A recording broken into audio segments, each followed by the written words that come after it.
Okay, so more upgrades in the tiny home today.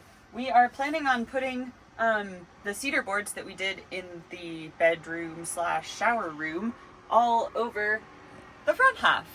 So finally upgrading this kind of nasty ceiling, getting this window framed, really just making this look a whole lot nicer. So we will let you guys check it out and see how this all goes.